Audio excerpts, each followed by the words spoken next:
నమస్తే, నేను సిరి. ఈ మధ్య కాలంలో చూస్తున్నట్టయితే సినిమా ఇండస్ట్రీ కావచ్చు, అది యూట్యూబ్ నుంచి వచ్చిన వాళ్ళే కావచ్చు, మహిళల్ని వేధింపులకైతే గురి చేస్తున్న కేసులైతే ఎక్కువైపోతున్నాయి. ఇప్పుడు అంటే మొన్న జానీ మాస్టర్ వ్యవహారం ఇంకా అసలు ఏంటి అనేది ఇంకా చాలా మందిలో ఒక డౌట్ అయితే ఉంది. ఇంకా అది ముగియక ముందే ఇప్పుడు ఒక యూట్యూబర్ అంటే యూట్యూబ్లో సిరీస్లు చేసుకుంటూ ఇప్పుడిప్పుడు అంచెలంచెలుగా ఎదుగుతున్న ఒక వ్యక్తి సినిమాలు మొన్న రీసెంట్గా చూసుకున్నట్టయితే కమిటీ కుర్రాలు అనే సినిమాలో తను పెద్దోళ్ళ క్యారెక్టర్గా వేసిన ప్రసాద్ బెహ్రా గారు అమ్మాయిని వేధించిన ఈ విషయంలో ఆ అమ్మాయి అయితే తన మీద కేసు పెట్టడం జరిగింది. ఇప్పుడు మరి తను అరెస్ట్ అయ్యి జైలుకి వెళ్ళే అవకాశాలు కూడా ఉన్నాయి. అసలు ఇంతకీ ఏం జరిగిందనే అంశాన్ని మనకు వివరించడానికి మనతో పాటు ఉన్నారు ప్రముఖ సినీ క్రిటిక్, సీనియర్ జర్నలిస్ట్ జగదేవ్ గారు. నమస్కారం సార్. నమస్కారం సార్.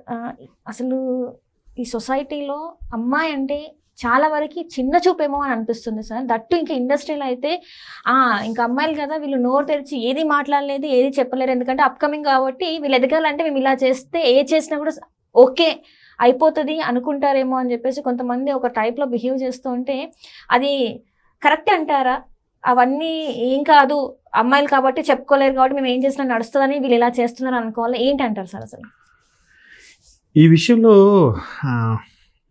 ఒక వెర్షన్లో మాట్లాడలేనమ్మా నేను. ఎందుకంటే అమ్మాయిలకి ఇట్లా జరుగుతున్న విషయం ప్రతి రంగంలోనూ, ప్రతి సెక్టార్లోనూ, ప్రతి స్ట్రీమ్లోనూ ఉంది. ఇది కాకపోతే ఇది ఒక అందమైన ప్రపంచం సినిమా అనేది కానీ, లేదా బుల్లితెర, యూట్యూబ్ ఏదైనా. సో ఇట్లా ఫెమిలియర్ అయినప్పుడు అందరికీ తెలిసిన ముఖాలు కాబట్టి మరి కొంచెం ఉత్సుకత ఎక్కువ ఉంటుంది. దానిలో ఇలాగని బయటకు రావచ్చు. ఒక విధంగా అమ్మాయిలు ఇప్పటికన్నా ఒకప్పుడు ఇంకెక్కువ సఫర్ అయ్యేవాళ్ళు. బట్ ఎవరిని చెప్పుకోలేక, ఎవరితో చెప్పుకుంటే సాల్వ్ అవుతుందో తెలియక మదన పడిపోతూ చాలామంది సూసైడ్లు చేసుకున్న వాళ్ళు ఉన్నారు. అపస్మారక స్థితిలోకి వెళ్ళిపోయిన వాళ్ళు ఉన్నారు.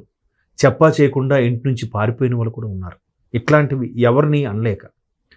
సో ఇప్పుడు వీళ్ళ బయటికి ధైర్యంగా చెప్పగలుగుతున్నారంటే ఒకటి వాళ్ళ ఆత్మస్థైర్యం పెరిగింది, టెక్నాలజీ పెరిగింది. తోటి మగవాళ్ళు అందరూ చెడ్డవాళ్ళేనా?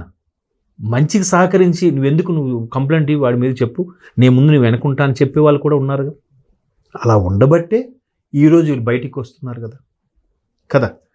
సో మీరు అలా అంటే నిర్భయ ఘటనలు జరిగిన తర్వాత ఎక్కువగా ఏవైతే పెళ్ళిళ్ళు పెటాకులు అవుతున్నాయో, లేదా అమ్మాయిల్ని అబ్బాయిలు మోసం చేయడం వెర్షను కాస్త రివర్స్ కూడా అయిందంట.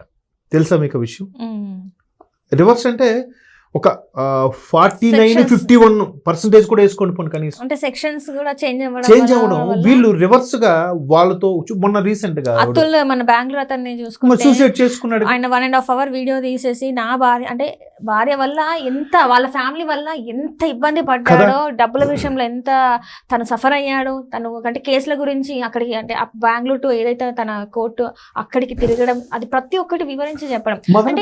అంటే అది రెండు వైపులా ఉంది కాదనంటే. అయితే ఇక్కడ ఏంటంటే ఇక్కడ కూడా మళ్ళీ చాలా వెర్షన్స్ ఉంటాయి. ఇప్పుడు ఏదైతే అమ్మాయి నిర్భయ అనుకుందాం కాసేపు, నిర్భయ చట్టం వచ్చిన తర్వాత అటువంటి విషయాల్లో అక్కడ కూడా అమ్మాయి పేరుని ఈరోజు కూడా మనకు తెలియదు. అమ్మాయి ఎవరు, అమ్మాయి ఫోటో కూడా ఎవరు లీక్ చేయలేదు. సోషల్ మీడియాలో వచ్చినవి కూడా వైరల్ అయ్యే కానీ అవి ఒరిజినల్ కాదు. అసలు ఎవరైతే నిర్భయ చనిపోయారో ఆమెది అప్పటి నుంచి పేరు పెట్టకూడదు అనే ఒక సంస్కారవంతమైన మార్పు వచ్చింది. తర్వాత ఇలాంటివి ఎవరికి వచ్చినా కూడా నిర్భయ అని అంటున్నాం. ఇప్పుడు కూడా అమ్మాయి నిర్భయ అనుకుందాం కాసేపు. ఇక్కడ 2 వెర్షన్స్. ఒకటి మగబుద్ధి మ్యాక్సిమం అలాగే ఉంటుందని చాలామంది చెప్తుంటారు. ప్రతి దగ్గర కూడా అలాగా ఉన్నారు, ఇలాగా ఉన్నారు, మంచి వాళ్ళు ఉన్నారు. ఇంతకుముందు చెప్పుకున్నట్టుగా వెంటనే మగబుద్ధి అలాగే ఉంటుంది.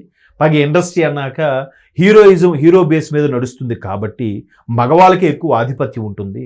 దర్శకుల్లో కూడా 100లో 99 మంది దర్శకులు మగవాళ్ళే. ఆడవాళ్ళు డైరెక్టర్లుగా ఉన్న వాళ్ళు 1% ఉన్నారు.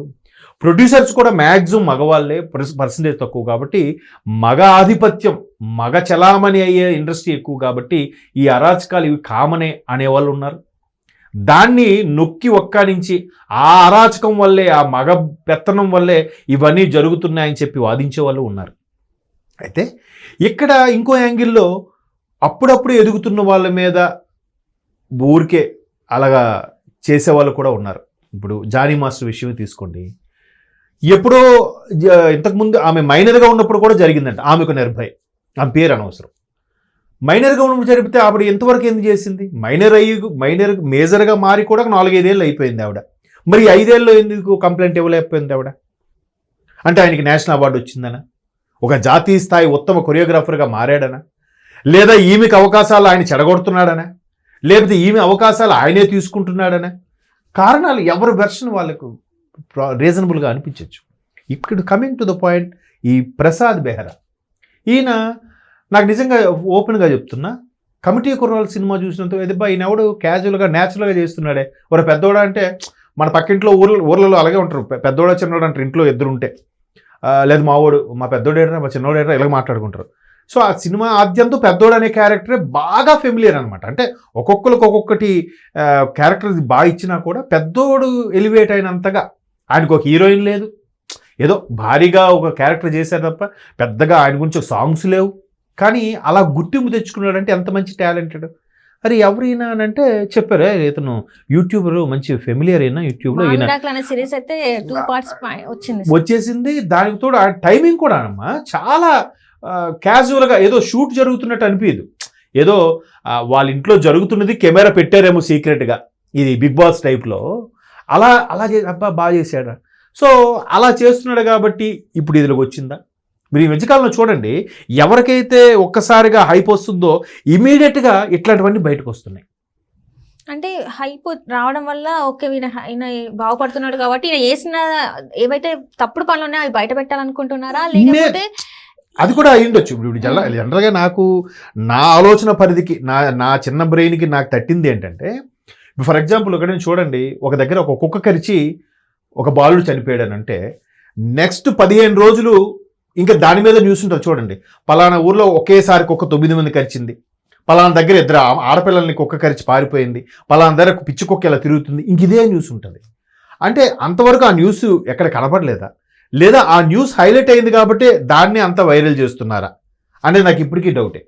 అలాగే ఏదైతే జానీ మాస్టర్ నెక్స్ట్ బన్నీ గారు కేసు చూసి చూడండి, ఆయన వెళ్ళాడు అభివాదం చేశాడు, పాప దురదృష్టం అమ్మాయి చనిపోయారు, ఆవిడెవరో పెద్దవాడు చనిపోయారు.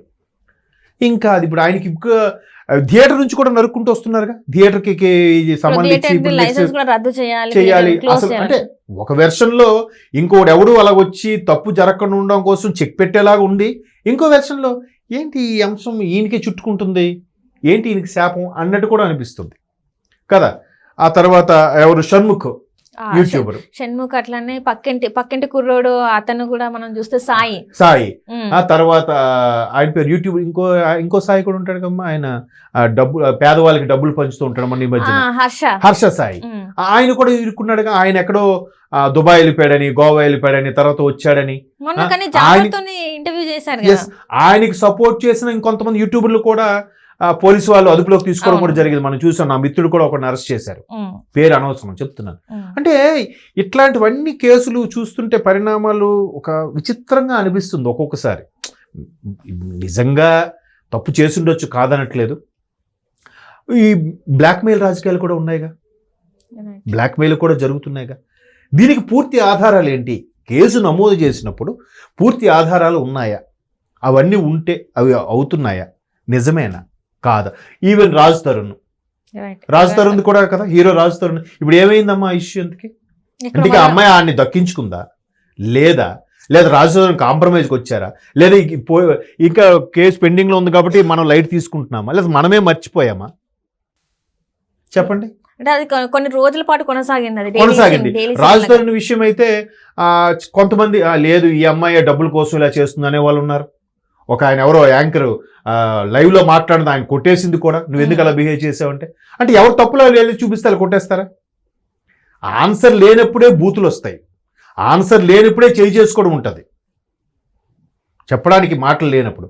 సో అలాంటి సందర్భాల్లో ఇక్కడ ఎవరి గురించి మాట్లాడడం? నిజంగా బెహ్రా అనే వ్యక్తి రమేష్ ప్రసాద్ ఆయన నిజంగా తప్పు చేశాడా లేదా? అంటే ఆమె ప్రతిదీ కూడా పాయింట్ టు పాయింట్ ఏం జరిగింది ఏంటి, తన బాడీ షేమింగ్ ఎలా చేశాడు, ఎలాంటి బూతులు మాట్లాడాడు అనేది కూడా ఆమె అంటే ఆ కంప్లైంట్లో ఆమె పొందపరచడం జరిగింది. సో దీంతోనే ఆయన మీద ఏ సెక్షన్స్ పెట్టాలో నాన్ బెయిలబుల్వి కూడా ఉన్నాయని చెప్పేసి క్రూ ముందు కూడా తనని అవమానించారని చెప్పేసి. అంత పక్కాగా ఆయన మీద కేసు వేశారంటే ఖచ్చితంగా ప్రూఫ్స్ లేకుండా అయితే ఉండదు. వాయిస్ రికార్డు లేదంటే నాతో వీళ్ళకి అన్నప్పుడు పక్కన ఇంకోరిని ఎవరిని తీసుకొచ్చి ఇలా అన్నారు చూడండి, కావాలంటే ఈ పర్సన్ కూడా ఆయన టీంలోనే పనిచేస్తారు అని విట్నెస్ ఇవ్వడం ఏదో అయి ఉంటుంది. అంటే ఇండస్ట్రీలో కూడా నేను చాలా సందర్భాలు చూశాను, కొంతమంది కొంచెం వల్గర్గా జోక్స్ చేయడం అట్లా చేస్తుంటారు షూటింగ్ టైంలో గ్యాప్లో. నేను అంటే గతంలో కొన్ని సీరియల్స్ చిన్న చేసినప్పుడు చూశాను.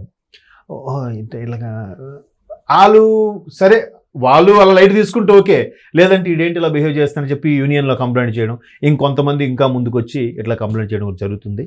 ఏమో వాస్తవాలు దేవుడు అంటారులేండి, దేవుడికే తెలియాలి అన్నట్టు. చూద్దాం మరి ఆయన ఎంతవరకు ఆయనకి శాపం వెంటాడుతుందా, లేదా ఇందులో ఏమైనా థ్రెటనింగ్ ఉందా ఆయనకి సెపరేట్గా, అందుకే ఇలా అమ్మాయి చేసింది అనేది మనం ఎవరి వైపు మాట్లాడలేం, ఎవరి వైపు చెప్పలేం పూర్తి స్థాయిగా నిజాలు తెలిసే వరకు. Right thank you so much. Thanks అమ్మా.